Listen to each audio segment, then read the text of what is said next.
Mira never imagined that a simple act of kindness would change her life forever.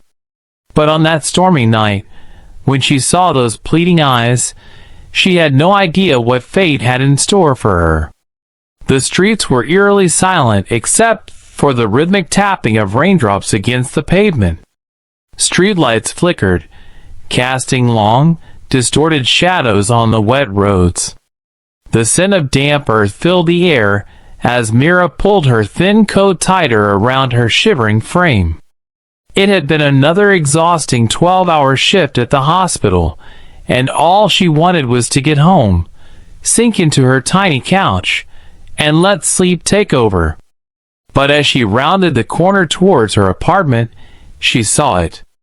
A small, frail dog curled up under the bench, trembling in the cold. Its reddish fur was matted with dirt, and its ribs poked out beneath its thin coat. The poor thing looked up at her with weary, amber eyes that silently pleaded for help. Mira stopped in her tracks. She had always loved animals, but taking care of one? That was a responsibility she simply couldn't afford. Rent was overdue, her fridge was nearly empty, and every dollar mattered. She couldn't even take care of herself properly. How could she take in a stray? Yet, as she took a hesitant step forward, the dog let out a faint whimper. Something in that sound broke her hesitation. With a sigh, Mira knelt beside the trembling creature. "You must be freezing," she murmured, reaching out her hand cautiously. The dog flinched at first, but then, slowly, it inched closer, resting its wet nose against her palm. Mira exhaled sharply. "I can't just leave him here." Against every logical thought in her mind, she gently scooped the dog into her arms. His body was ice cold, and she could feel his rapid heartbeat against her chest. She didn't know what she was going to do or how she would manage, but one thing was certain: tonight, this little soul wasn't sleeping on the streets. And with that, she walked towards her apartment, completely unaware that this small act of kindness was about to change her life in ways she never could have imagined. Mira pushed open the door to her tiny apartment, nudging it shut with her foot as she cradled the shivering dog in her arms. The dim glow of a single bedside lamp cast warm shadows over the space, small, cluttered, but comforting. She placed the frail creature on an old blanket near the radiator, hoping the warmth would ease his trembling. Kneeling beside him, she studied his fragile frame. His fur was caked with mud, his paws rough and cracked. It was clear he had been on the streets for a long time. "What happened to you, little guy?" she murmured, gently running her fingers over his damp fur. She hesitated before getting up and rummaging through her kitchen. Her fridge was nearly empty, just a half carton of milk, some stale bread, and leftover soup from 2 nights ago.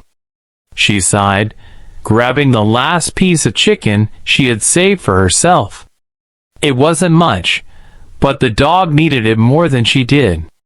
Breaking the meat into tiny pieces, she placed the plate in front of him. The dog sniffed hesitantly before devouring the food as if he hadn't eaten in days. Mira felt a pang in her chest. She knew what it was like to struggle, to wonder where the next meal would come from. As the dog ate, she filled a bowl with water and placed it beside him. He lapped it up eagerly, his tail, thin and weak, giving the slightest wag. Mira smiled despite herself. "I guess you're staying for the night," she whispered, stroking his head. The dog let out a small sigh, as if relieved, and curled into the blanket. But as she watched him drift into an exhausted sleep, doubt crept into her mind. "What am I doing? I can't afford to take care of a dog. My landlord doesn't even allow pets. What if I get caught?" She ran a hand through her damp hair, sighing. Just one night, she told herself. I'll figure it out in the morning. Morning came faster than she expected. A soft nudging at her hand woke her up. She had fallen asleep on the couch. Blinking, she looked down to see the dog staring at her, his amber eyes filled with silent gratitude. She reached out and scratched behind his ears. "All right, Rusty," she said, surprising herself with the name that had come so naturally. "Let's figure out what to do with you."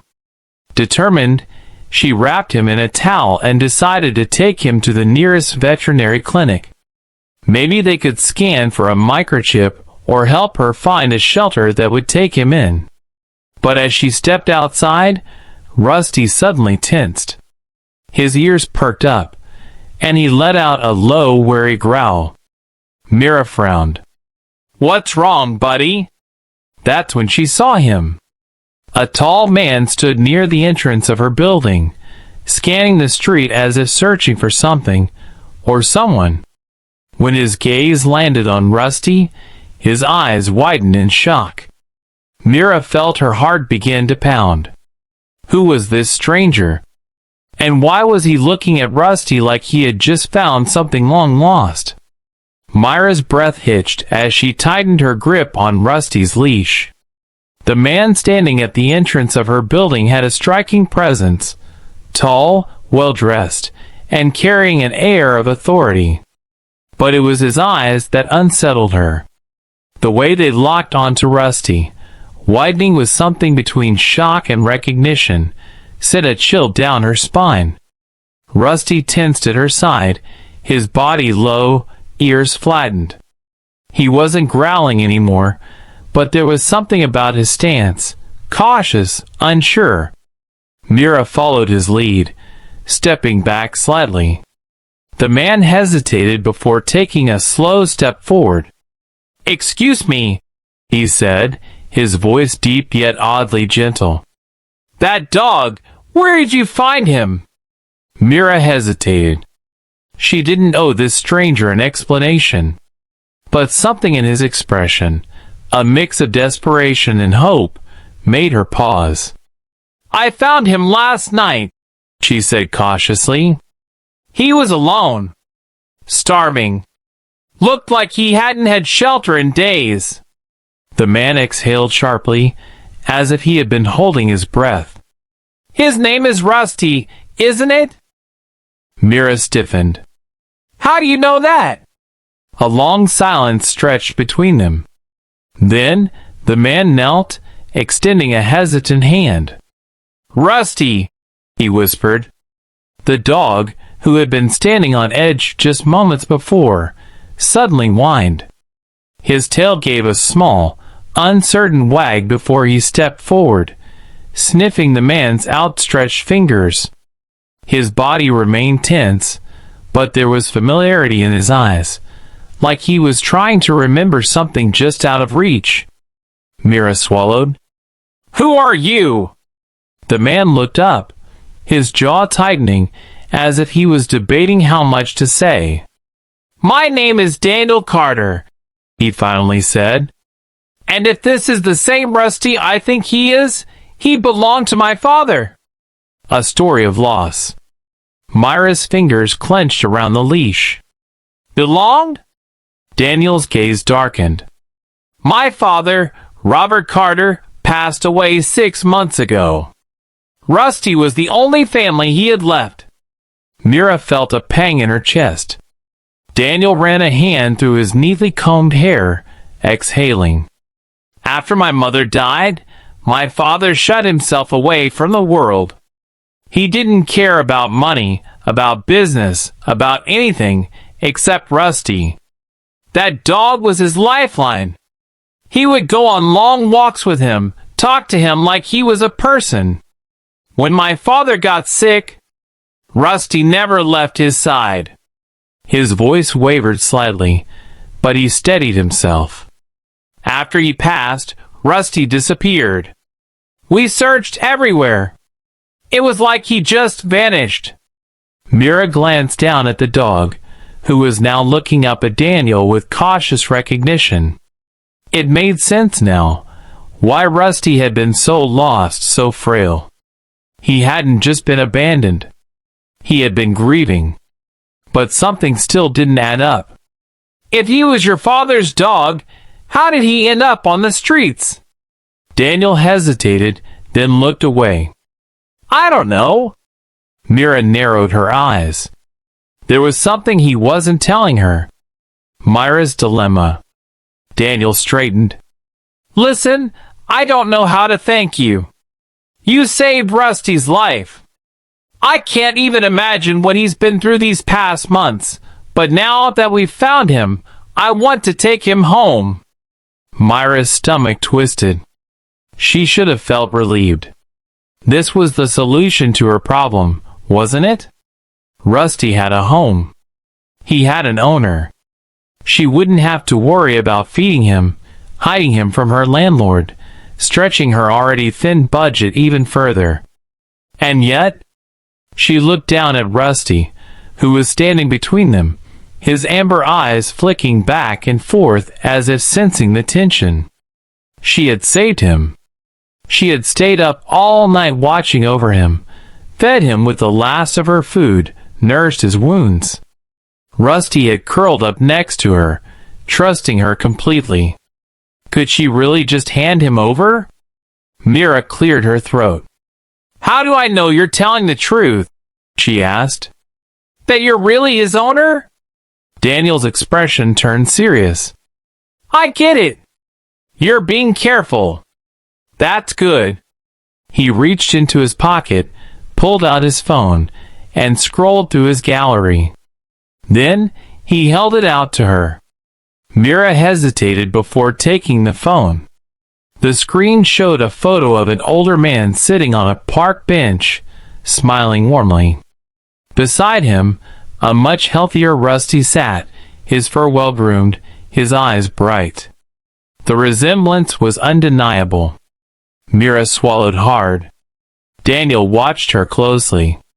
He was my father's world. And when my father passed, I should have taken care of him. But he looked away, his jaw tightening. I let someone else handle it. And clearly, I made a mistake. Mira frowned. What do you mean? Daniel hesitated, as if debating whether to tell her. Then he sighed. I had to leave town for work right after the funeral. I thought my father's caretaker would look after Rusty. But when I came back, he was gone. The caretaker said Rusty had run away, but now I'm wondering if that was the truth. Myra's blood went cold. You think someone abandoned him on purpose? Daniel's silence was answer enough. A hard decision. Mira took a deep breath. Look, I don't know what happened before. But I do know one thing. Rusty deserves to be with someone who won't leave him behind again.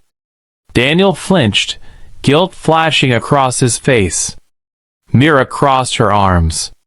You say you want him back, but do you? Or do you just feel guilty? Daniel's lips parted as if to argue, but then he closed them. He looked down at Rusty, who was still standing between them, looking unsure. A moment passed. Then another. Finally, Daniel knelt again, his voice softer this time. Rusty, I know I failed you once, but I want to make it right. His voice tightened. I miss my dad, and I miss you. Rusty's ears perked up. Slowly, hesitantly, he stepped forward. And then, in a moment that made Myra's heart clench, Rusty licked Daniel's hand. Daniel let out a shaky breath, stroking the dog's fur like he was afraid to let go. Mira sighed, her chest tightening. She knew what she had to do. She knelt beside Rusty, scratching behind his ears. Hey, buddy, she whispered. Looks like you've got a home after all. Rusty licked her hand, his tail wagging slightly. Mira smiled through the lump in her throat. She had saved him once. Now she had to let him go. But what she didn't know, what she couldn't possibly predict, was that Rusty wasn't the only one whose life was about to change. Because Daniel Carter wasn't finished repaying her kindness just yet. Mira forced a smile as she watched Rusty lean into Daniel's touch. Her heart clenched, but she told herself this was the right thing to do. He belonged with his family. Daniel stood up, adjusting his coat. "I don't know how to thank you for this," he said. "You did more for him than I ever could."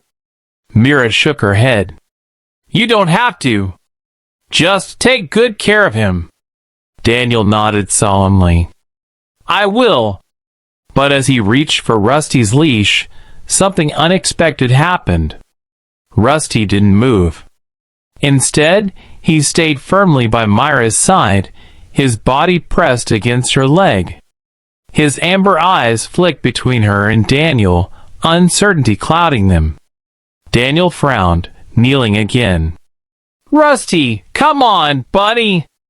Rusty's tail wagged slightly, but he didn't budge. Mira felt her throat tighten.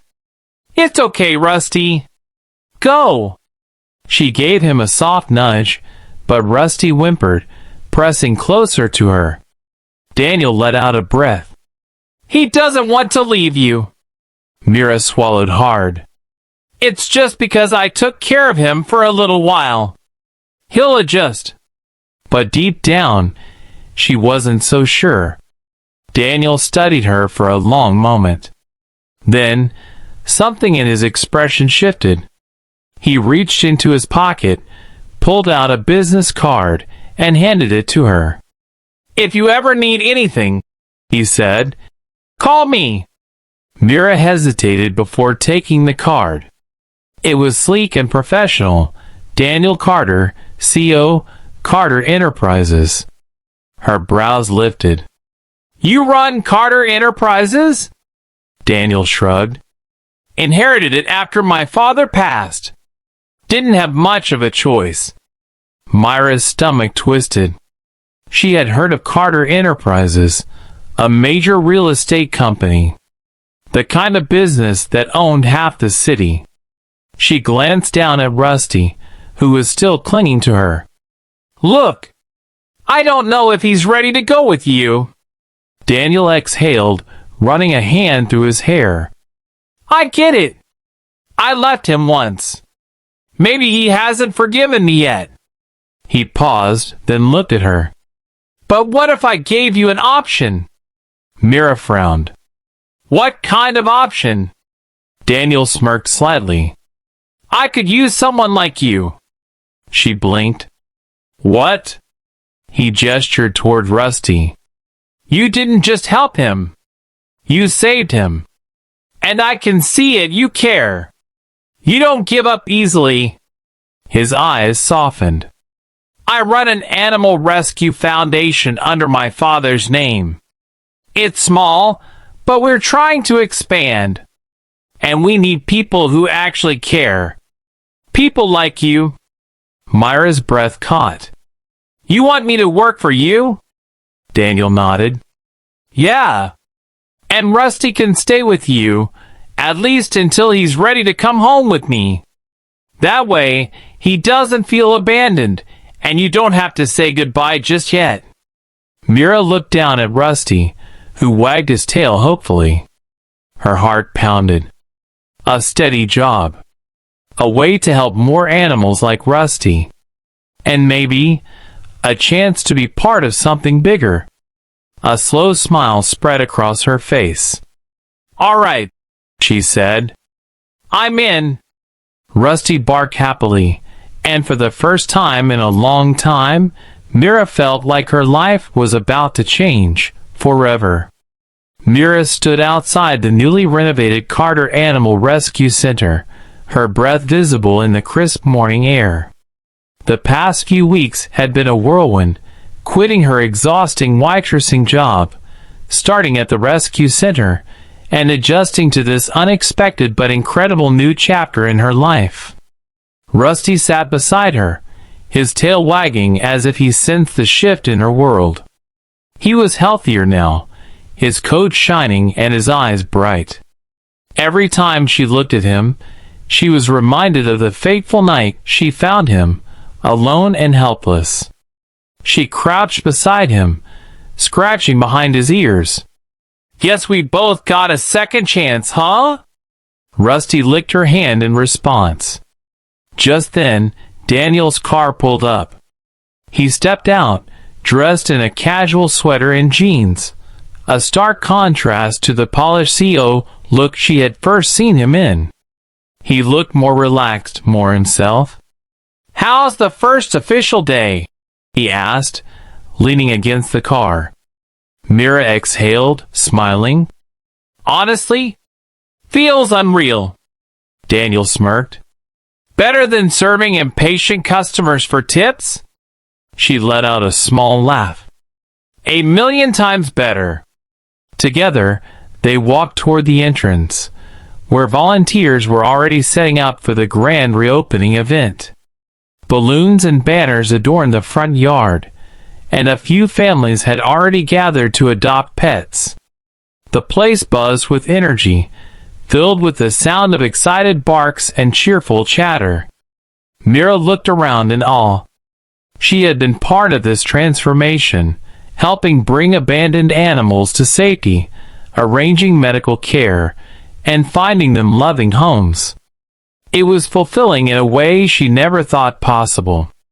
As they entered the main hall, a young girl tugged at her mother's sleeve, pointing at Rusty. "Mommy, look! He looks just like the dog in my book." Mira knelt beside the girl, smiling warmly. "Would you like to pet him?" The girl nodded eagerly, reaching out with small hands. Rusty, ever gentle, sniffed her fingers before giving them a soft lick. The girl giggled. "What's his name?" she asked. "Rusty," Mira said, watching as the girl's eyes lit up. "He's beautiful." Myra's chest swelled with emotion.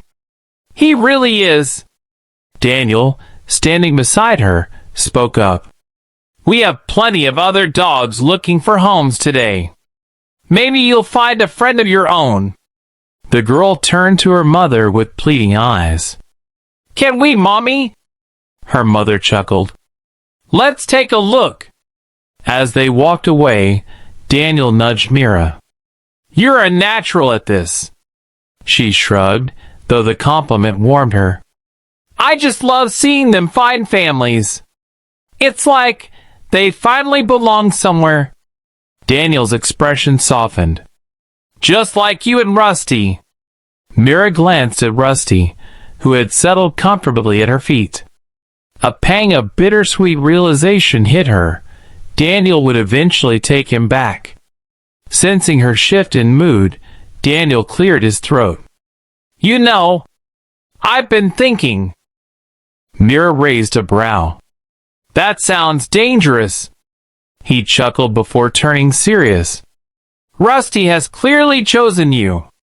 I don't think I can take that away from him." Her heart stopped. "What are you saying?" Daniel exhaled. "I'm saying, if you want to keep him, he's yours." Mira blinked, processing his words.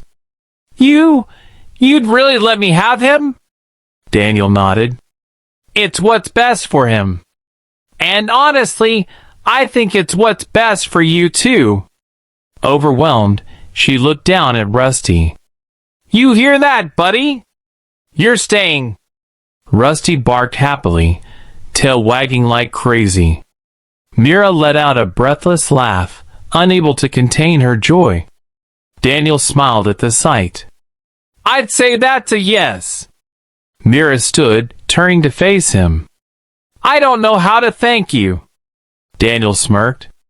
"You already have. You've done more for this rescue than I ever could alone." Emotion swelled in her chest. A few months ago, she was just a struggling waitress, lost and uncertain. Now she had a purpose, a career she loved, and a loyal companion who had changed her life in ways she never expected. And for the first time in a long time, she felt like she was exactly where she was meant to be. As the grand opening event went on, Mira watched as more dogs and cats found their forever homes. Families walked out with wagging tails and joyful smiles.